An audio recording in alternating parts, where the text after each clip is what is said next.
अब ये सुनने में थोड़ा कॉम्प्लिकेटेड लगता है, लेकिन कॉन्सेप्ट सिंपल है। मान लीजिए आपके पास एक सीढ़ी है, आप उस पर सिर्फ एक एक स्टेप चढ़ सकते हैं, बीच में हवा में लटक कर नहीं रुक सकते। ठीक वैसे ही क्वांटम वर्ल्ड में एनर्जी भी स्टेप वाइज होती है, यानी डिस्क्रीट लेवल्स में। 1, 2, 3 स्टेप्स पॉसिबल हैं, लेकिन 1.5 या 2.3 नहीं। हम इसे इक्वेशन से लिखते हैं E/hn, यानी एनर्जी आती है फिक्स्ड पैकेट्स में, जिन्हें हम क्वांटा कहते हैं। अब आती है दूसरी कंसेप्ट, क्वांटम टनलिंग। इसको सिंपल एग्जांपल से समझो। मान लो तुम्हारे सामने एक दीवार है और तुम एक बॉल फेंकते हो।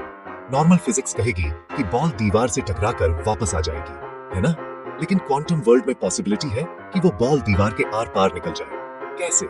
किसी को नहीं पता। बस ऐसा लगता है जैसे दीवार में एक छोटा सा टनल बन गया हो और बॉल उसी से निकल गई हो। यही कहलाता है क्वांटम टनलिंग। मतलब नेचर के पास कुछ ऐसे शॉर्टकट हैं जो हमारी कॉमन सेंस से बाहर हैं। अब आते हैं 2025 के नोबेल प्राइज इन फिजिक्स पर। इस साल ये पुरस्कार मिला है जॉन क्लार्क, मिशेल डेवोरे और जॉन मार्टिनेज को, क्योंकि इन्होंने दिखाया कि ये क्वांटम इफेक्ट्स सिर्फ माइक्रोस्कोपिक दुनिया में ही नहीं, बल्कि बड़े सिस्टम्स में भी दिख सकते हैं। उन्होंने बनाया एक खास सर्किट, जोसेफसन जंक्शन। अब ये क्या होता है? सोचो, 2 सुपरकंडक्टर मटेरियल्स जिनमें करंट बिना रेजिस्टेंस के बहता है और उनके बीच में एक बहुत पतली इंसुलेटर लेयर रख दी गई। अब आइडियली इलेक्ट्रॉन्स को उस बैरियर से गुजरने के लिए एक्स्ट्रा एनर्जी चाहिए थी, लेकिन साइंटिस्ट्स ने देखा इलेक्ट्रॉन्स बिना एनर्जी बढ़ाए ही उस पार चले जा रहे थे। मतलब बैरियर के अंदर कुछ क्वांटम मैजिक चल रहा था। जब उन्होंने डीपर एनालिसिस किया तो पाया कि ये बिहेवियर सिर्फ तब होता है जब एनर्जी क्वांटाइज्ड फॉर्म में दी जाती है, यानी फिक्स्ड एनर्जी लेवल्स पर। तो ये कंफर्म हुआ कि पूरा सिस्टम एक मैक्रोस्कोपिक क्वांटम सिस्टम की तरह बिहेव कर रहा था, यानी एक ऐसा बड़ा सर्किट जो बिहेव कर रहा था जैसे एक सिंगल एटम, और इसलिए इसे साइंटिस्ट ने नाम दिया आर्टिफिशियल एटम।